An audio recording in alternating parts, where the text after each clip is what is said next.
إن شاء الله في الفيديو ده هنتعلم إزاي نعمل أو نطلع من الفيري كواليتي الريندر دي ونظبط الماتيريال.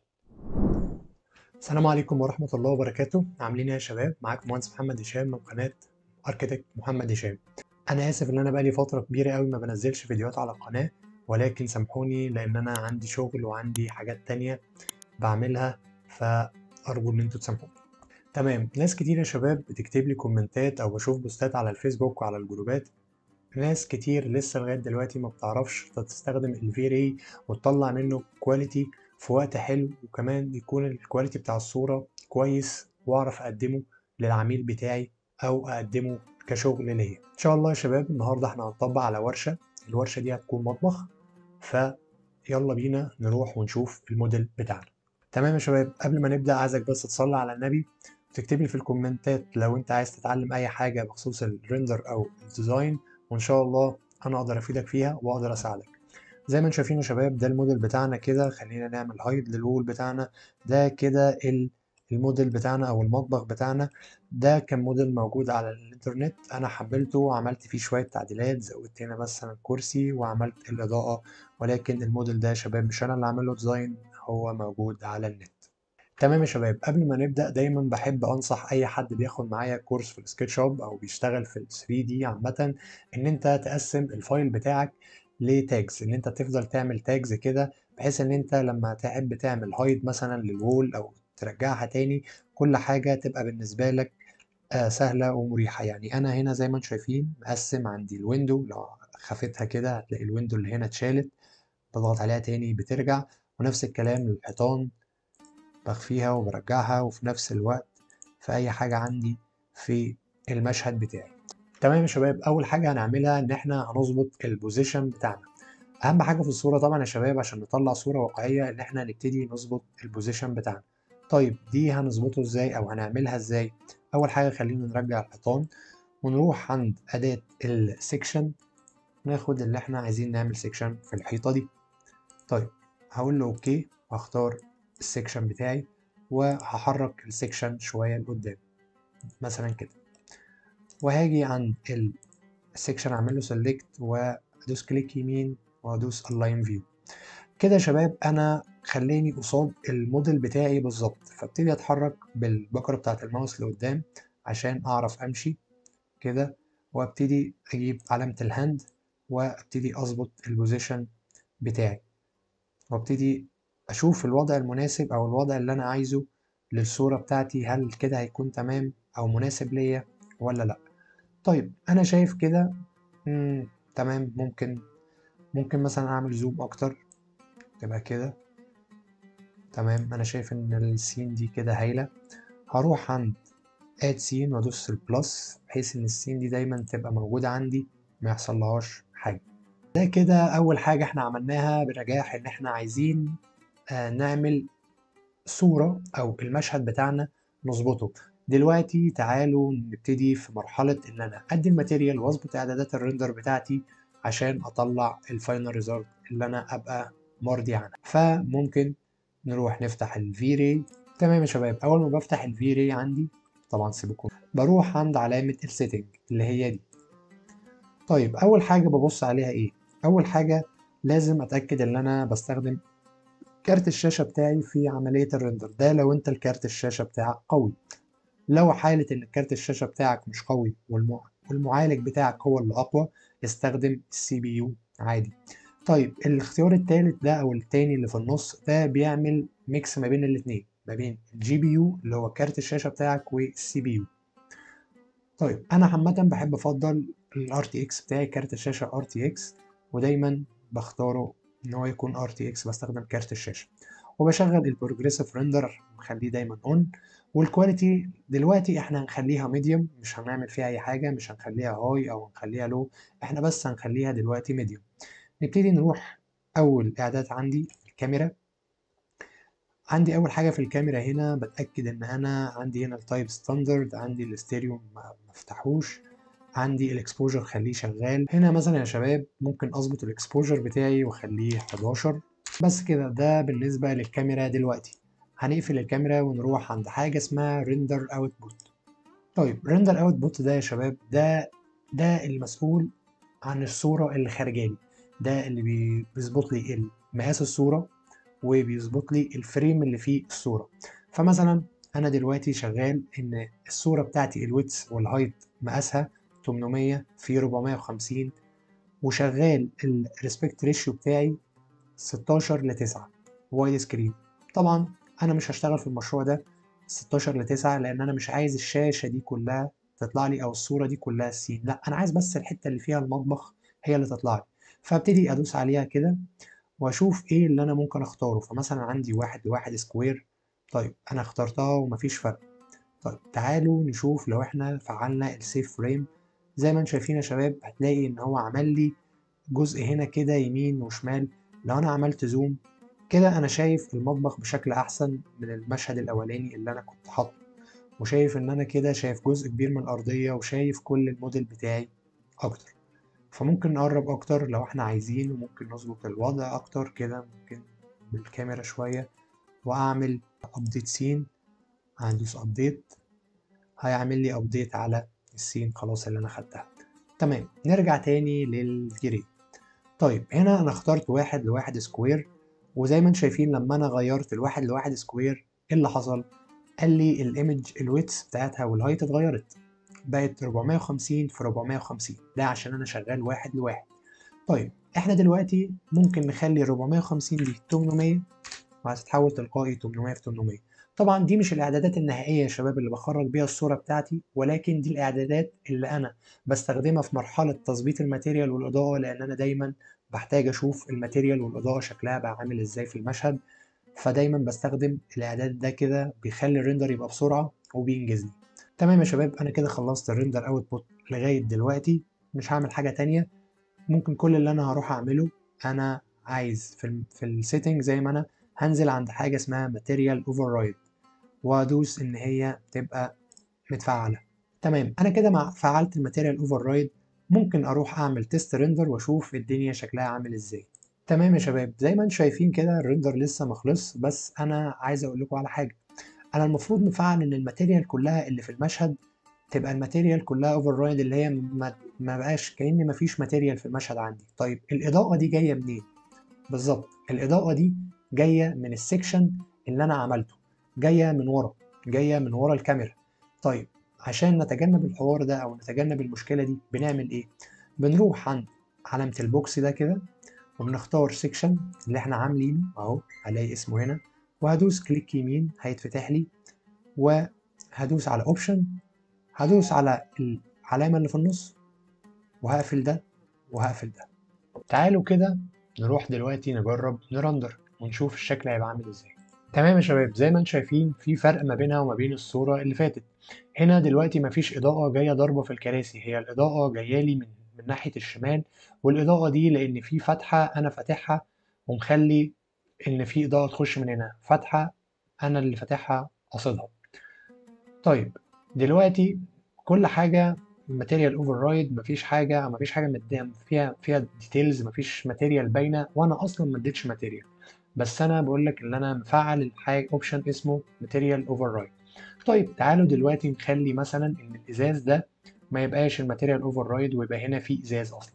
هنفتح الفي راي وهنروح عند اول اختيار، وهنيجي تحت على الشمال هنا كده كرييت اسيت، وهنعمل نختار نقف عند الماتيريالز ونختار جينيريك. تمام زي ما انتم شايفين الماتيريال اهي اللي انا عملتها، هي ماتيريال واخده لون بس ما فيهاش اي حاجه.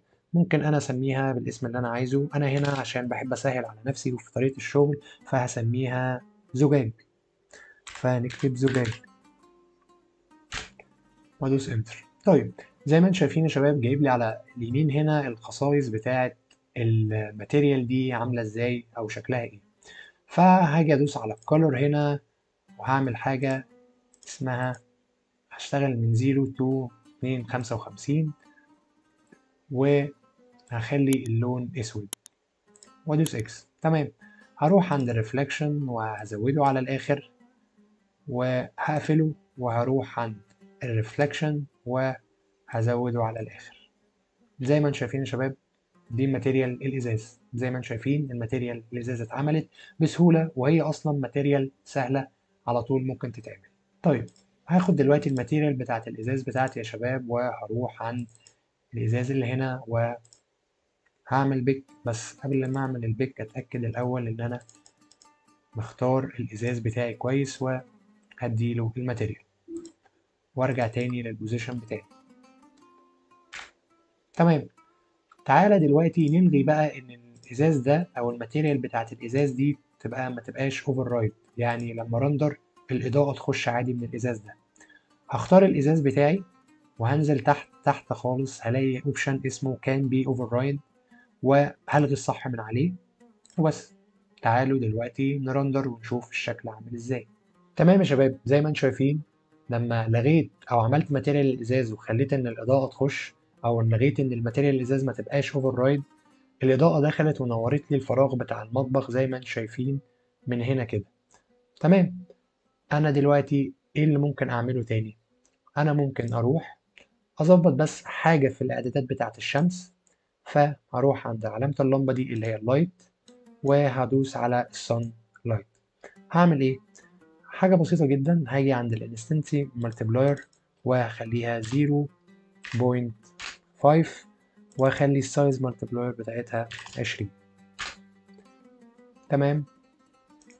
وممكن اشوفها تاني في الريندر هيبقى عامل ازاي. تعالوا نرندر.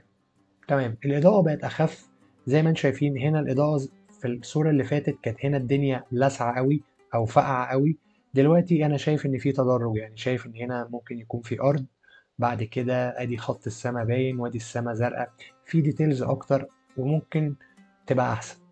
تمام. ايه اول ماتيريال انا دلوقتي ممكن ابدا بيها؟ طبعا دي حاجه ترجع لك انت، وترجع للي انت بتحبه في الشغل، ولكن انا دلوقتي هبتدي ابدا بالارضيات. فانا عندي الماتيريال اللي انا جايبها او اللي انا هديها للارضيات، فهبتدي ان انا اعمل عمليه امبورت واحط الماتيريال. تمام. دلوقتي يا شباب زي ما احنا قلنا هروح عند الماتيريال وهعمل ماتيريال اسميها مثلا، هختار طبعا ان هي تبقى جينيريك. وزي ما انا قلت انا بحب اسهل دايما على نفسي الشغل، فهسميها، انا عندي الارضيه تبقى خشب، فانا ممكن اسميها خشب ارضيه وادوس اهو. تمام. زي ما انتم شايفين الماتيريال هنا اتعملت نفس الكلام، انا بس هظبطها. فانا هنا عندي التكتشر هجيبها، فهدوس كليك شمال عليها وهدوس بيت ماب.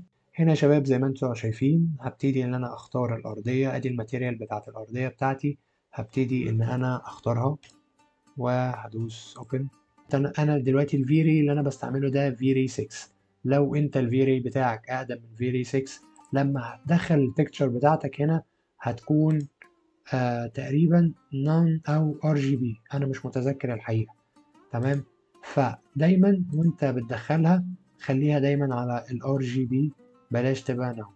وهدوس سهم لورا عشان ارجع. زي ما انتم شايفين الماتيريال نزلت لي هنا اهي. طيب هبتدي العب في الريفليكشن وفي الجلوسنس بتاعها، فهبتدي مثلا ان انا اعلي الريفليكشن بتاعها. زي ما انتم شايفين السطح بقى بيلمع قوي، طبعا ده مش طبيعة الخشب، الخشب طبيعته ما بيلمعش قوي. فهبتدي ان انا اقلل الجلوسنس بتاعها، ممكن اقلله شوية لغاية لما الإضاءة زي ما انتم شايفينها تبقى سايحة كده. الانعكاس على الخشب ما بيبقاش عالي قوي بقدر ان هو بيبقى سايح. او ممكن ان انا اعمل حاجة ظريفة، ممكن اجي عند ريفليكشن جلوسنس واختار بيت ماب، واحط المابة اللي هي جاية مع الماتيريال بتاعتي اللي هي فلور جلوسنس وادخلها. تمام. زي ما انتم شايفين هي هنا نون، انا ممكن احطها ار جي بي وارجع. زي ما انتم شايفين كده بتخلي الماتيريال تبقى اكتر واقعية في الريندر. طيب انا كده خلصت ماتيريال الارضية، كل اللي انا هعمله هختار الماتيريال بتاعتي وهعمل بيك على الارضية. فزي ما انتم شايفين كده، تعالوا نزوم اكتر، هنلاقي ان الماتيريال او الخشب اتحط. بس في سؤال، الماتيريال الخشب مش واقعي خالص، المسافة ما بينه وما بين بعض صغيرة قوي. طيب انا اعمل ايه؟ الحل اللي انت تروح عند هنا تعمل edit وتلعب في العرض والطول بتاعها، فمثلا ممكن اخليها 250. فزي ما انتم شايفين لما كبرتها الخشب عندي كبر، العروق ابتدت تبان. طيب انا ممكن واحد يقول لي لا انا عايزها 300 مثلا وتبقى اكبر من كده، فزي ما انتم شايفين بتكبر اكتر واكتر. دي طريقة ممكن تستخدموها او تشتغل بيها عادي جدا. طيب نرجع للبوزيشن بتاعنا. تمام، انا دلوقتي عملت الارضية وعملت الازاز، عملت الخشب بتاع الارضية وعملت الازاز اللي هنا. طيب ما تيجي نشوف ريندر شكل الارضية عاملة ازاي.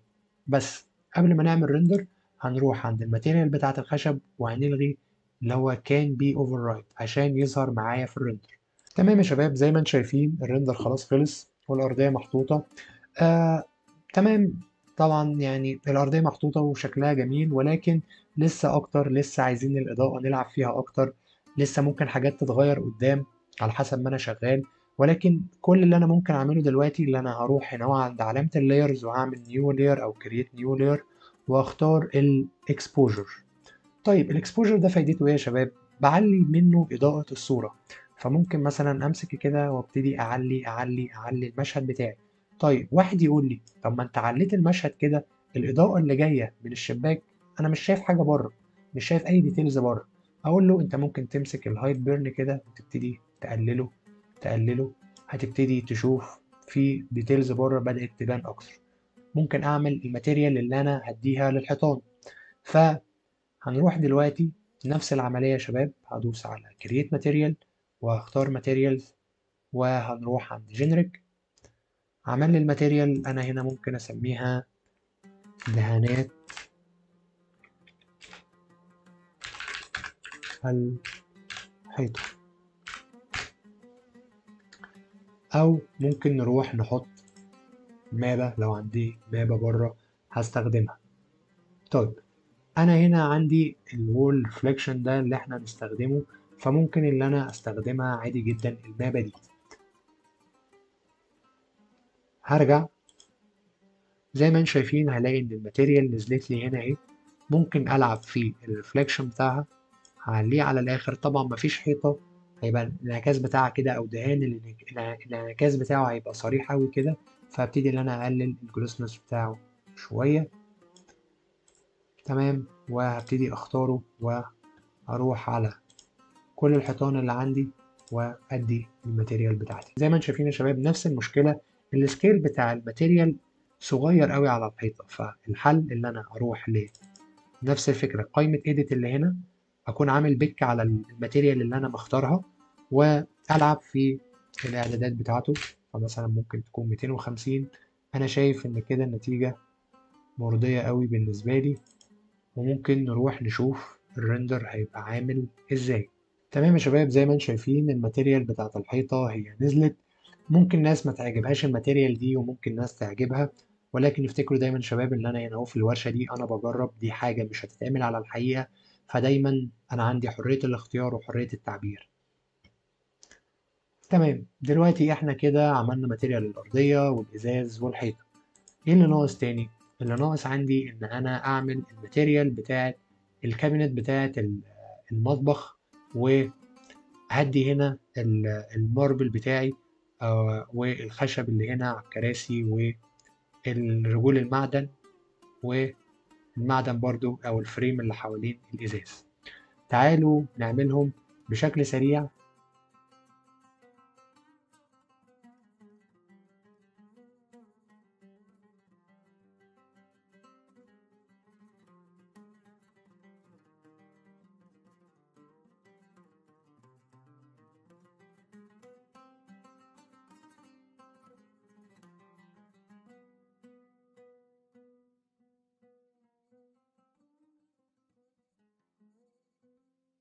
هروح للسيتنج واقفل اللي هي ماتيريال اوفر رايد وابتدي ارندر اشوف الشكل عامل ازاي.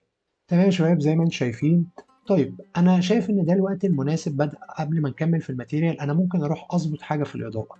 طيب حد هيقول لي ايه اللي احنا هنظبطه كمان في الاضاءه؟ انا شايف ان الاضاءه هنا بيضة قوي او فاقعه قوي. دلوقتي احنا هنعمل دوم لايت. طيب واحد يقول لي ليه هنعمل دوم لايت؟ الدوم لايت فايدتها ان انا بحط فيها ملف الهيدرا بتاعي. ملف الهيدر بتاعي ده كأني حطيت environment معين للمشروع بتاعي. هنشوف دلوقتي ازاي. انا دلوقتي حطيت زي ما انتم شايفين الدوم لايت بتاعتي. هروح عند الفيري سيتنج او هروح عند علامة الفيري اسيت وهروح عند اللايت. هنلاقي ادي الدوم بتاعتي موجودة. هدوس كليك يمين هنا، هدوس كلير، بعد كده كليك شمال واعمل بيت ماب. اختاروه وتدوسوا اوبن. تمام، زي ما انتم شايفين يا شباب ملف الهيدر اهو نزل. ده الشكل اللي هيبقى موجود عندي. هنرجع لورا وهنخلي شدة الإضاءة بتاعته ممكن نخليها 70.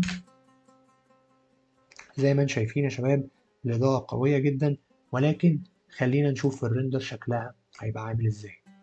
من قبل ما الصورة تبان يا شباب أنا شايف إن الإضاءة قوية أوي أوي أوي أوي أوي. تمام، احنا ممكن نقلل الإكسبوجر زي ما انتم شايفين كده. قللنا الإكسبوجر، الدنيا بقى شكلها ألطف وأحسن. ممكن نزود الهايت بيرن شوية زي ما انتم شايفين كده. تمام، أنا شايف إن الإضاءة حلوة بشكل ما. ممكن نظبطها أكتر وأكتر قدام. تمام، نروح نكمل بقية الماتيريال بتاعتنا. هنعمل دلوقتي الظرف بتاعة المطبخ. ممكن أروح دلوقتي أعمل ريندر وأشوف مثلا الشكل عامل إزاي. تمام، زي ما انتم شايفين يا شباب المطبخ ملامحه بانت أكتر وأكتر. ناقص إن احنا نعمل للستاند ده أو لليونت دي الماتيريال بتاعتها، ونعمل الماتيريال الماتيريال بتاعة الإضاءة اللي هنا، ونزود بقى إضاءة. ممكن نلعب في الإضاءة، ممكن نزود هنا طبعا في سبوتات. هنعمل السبوتات دي فيها إضاءة. في هيدن لايت هنا هو تحت المطبخ هيبقى شكله حلو جدا. كل ده هيبان معايا أكتر قدام. فتعالوا دلوقتي نخلص الماتيريال اللي هنا. فممكن بدل ما أعمل ماتيريال جديدة أنا هروح أجيب القلم وهاخد الماتيريال بتاعة الماربل وهديها لليونت دي على طول. مش هعمل ماتيريال جديدة. وممكن أروح للماتيريال اللي هي في الخشب هنا دي وأديها للجزء ده. تمام. تمام يا شباب، هنا بقى هبتدي أحط اللايت بتاعي. طيب هنا احنا هنستخدم حاجة اسمها LES لايت. اسمه لايت، هتختاروه هينزل معاكم import اهو. زي ما انتم شايفين انا ماسكه في ايدي وهنروح عاملين كده. زي ما انتم شايفين هنلاقي ان ادي اللايت بتاعي نزل وبقى موجود عندي عادي جدا. هظبط البوزيشن بتاعه بالظبط على المكان، وهبتدي ان اللايت ده هو هاخده اكرره على عدد السبوتات بتاعي على طول. اتاكد بس ان هو مظبوط.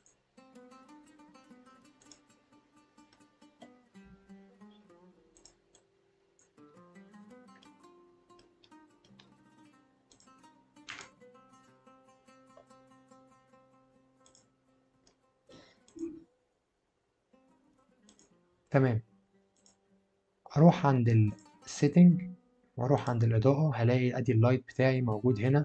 هعمل ان هو يبقى شغال معايا، وممكن ازود القوة بتاعته واخليها 10,000. تمام، وممكن بدل الكولر بتاعه كده انا هخليه 4,500. زي ما انتم شايفين بقى لونه اصفر في برتقاني شوية، بخلي الاضاءة وورم. تمام، انا ممكن دلوقتي اروح اشوف الريندر عامل ازاي. زي ما انتم شايفين يا شباب الإضاءة باينة هنا اهو، وباينة الانعكاس بتاعها هنا اهو في الجزء ده إن في إضاءة موجودة. بس هي ممكن ما تكونش باينة قوي لأن احنا عندنا عاملين الإضاءة الصبح، فهي مش باينة معايا قوي. ولكن أنا شايف إن النتيجة هتبقى مرضية جدا.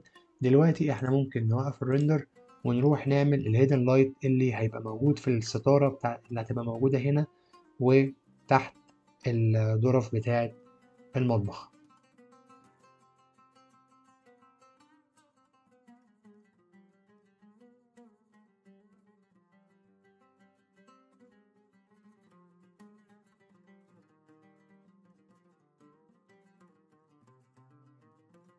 تمام يا شباب، ممكن بقى نرجع تاني على البوزيشن بتاعنا نسينا نعمل الريكتانجل لايت اللي هيبقى موجود فوق، ولكن خلينا دلوقتي نجرب الريندر. بس قبل ما نروح نرندر عايزين نظبط الاعدادات بتاعة الريكتانجل بتاعنا. ادي الريكتانجل بتاعنا، هندوس ان هو هنختار الاوبشن وهنعمل ان هو يكون انفيزيبل اللي هو ما يتشافش، وهنقفل الافكت ريفلكشن ونظبط الاضاءة بتاعته او قوة الاضاءة بتاعته. فاحنا ممكن مثلا نخليه 40، ممكن نخلي اللون بتاعه برضو ورم زي اللي فات. تمام. وحاجة تانية يا شباب لازم دايما تستخدمها، هنروح عند علامة اللاير دي أو الريندر إيليمنت ونختار حاجة اسمها اللايت ميكس. تمام، اللايت ميكس ده هنعرف فايدته دلوقتي لما نبتدي نرندر. فتعالوا نرندر ونشوف. تمام يا شباب، زي ما انتم شايفين الليد باين من هنا اهو.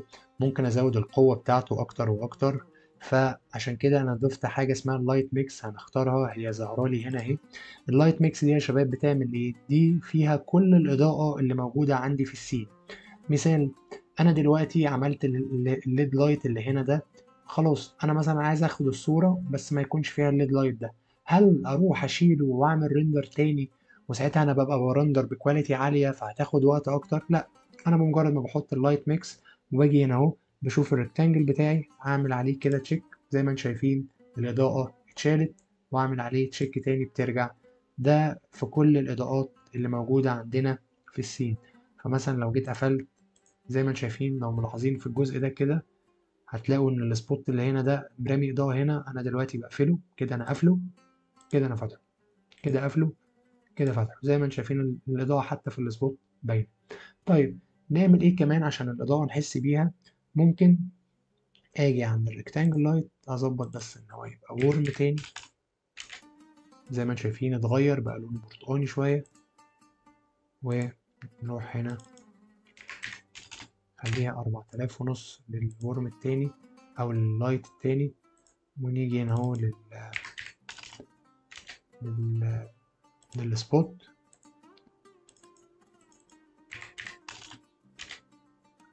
ونظبط كل السبوتات تبقى نفس الإضاءة. طبعا ينفع أزود شدة الإضاءة وينفع أقللها. فمثلا الريكتانجل اللي هو هنا ده أنا ممكن أزود الإضاءة بتاعته من هنا أهو، ممكن أخليه مثلا 5. فزي ما انتم شايفين الإضاءة بقت أقوى. ممكن أزود اللي جنبه برضو 5، فزي ما انتم شايفين الإضاءة هنا بقت باينالي أكتر. ممكن أزود برضو في الليد اللي في السقف، فممكن مثلا أخليه 5 برضو. فزي ما انتم شايفين الإضاءة الانعكاس بتاعها هنا أهو. فمثلا لو قفلته كده زي ما انتم شايفين كده شغال، كده مقفول، كده شغال. فممكن أعمل برضو في نفس كله تبقى 5، تبقى كده مثلا. تمام، أنا شايف إن الإضاءة ابتدت تبقى حلوة عندي في السين. ممكن أعمل إيه كمان؟ أنا دلوقتي شايف إن أنا خلاص، يعني أنا ظابط خلاص كل الماتيريال. الإضاءة أنا راضي عنها. ممكن ازود ايه اكتر في المشهد عشان يبقى واقعي اكتر ليا؟ ممكن ازود الاكسسوارز اللي بتبقى في المكان. يعني مثلا زي ما انتم شايفين انا هنا حاطط البراد بتاع الشاي، ممكن ازود طبق، ازود ازازة مية.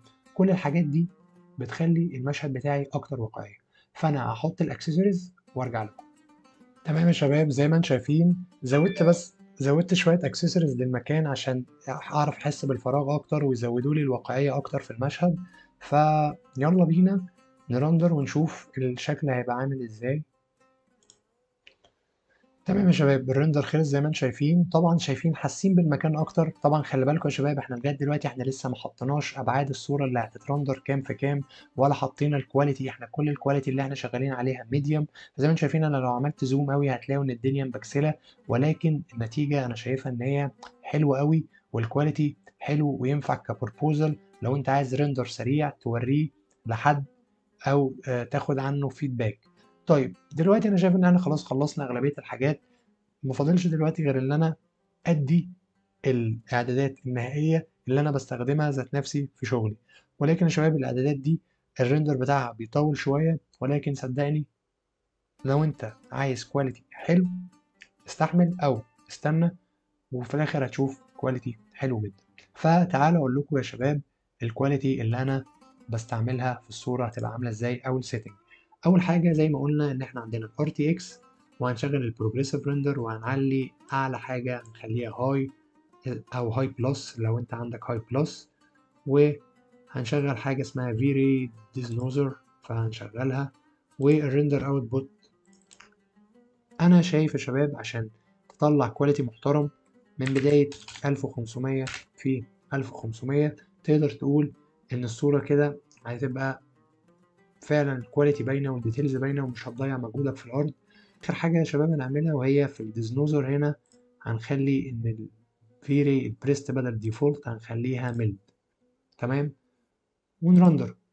تمام يا شباب، دلوقتي رجعت لكم بعد ما الريندر خلص. زي ما انتم شايفين يا شباب الكواليتي انا عمال ازوم، الكواليتي حلوه جدا. شايف الديتيلز، شايف التعريق بتاعت الماربل، اللمعان بتاع الماتيريال، كل حاجه مظبوطه وزي الفل، والكواليتي حلوه جدا وتنفع جدا جدا ليك لو انت عايز تطلع ريندر بكواليتي محترم والصوره بجد حلوه. ممكن اقول لكم تيبس اند تريكس يا شباب او حاجات لو انتوا عايزين تخلي الشوت بتاعكم يكون سينمائي. ممكن نستخدم الديبس اوف فيلد.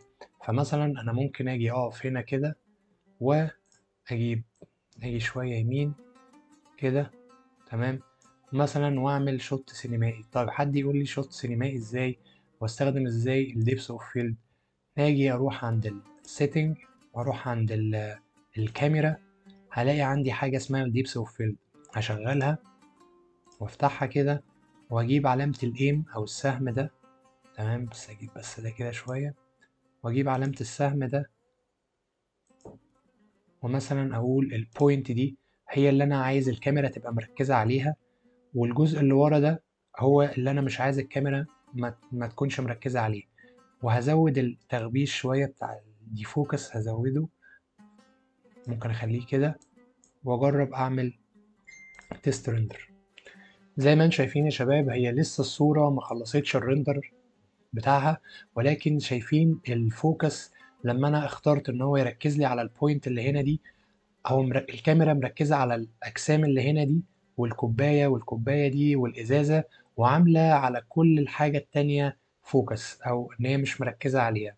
فانا شايف استغلوا الميزة دي يا شباب واستخدموها في الشوتات بتاعتكم، هتدي بعد تاني للشوت وهتديله جمال تاني وهتديله احساس تاني خالص وانتوا بتشتغلوا. بس كده يا شباب ده اللي كان عندنا النهاردة. أتمنى الفيديو يكون عجبكم وأتمنى الفيديو تكونوا استفدتوا منه. ولو عندكم أي أسئلة اسألوني في الكومنتات، أنا برد على كل الكومنتات. عندكم وسائل التواصل بتاعتي كلها في الديسكريبشن، ابعتولي لو عندكم أي سؤال. بس أنا كنت مهندس محمد هشام مصطفى، لو عايزين أي حاجة قولي لي في الكومنتات.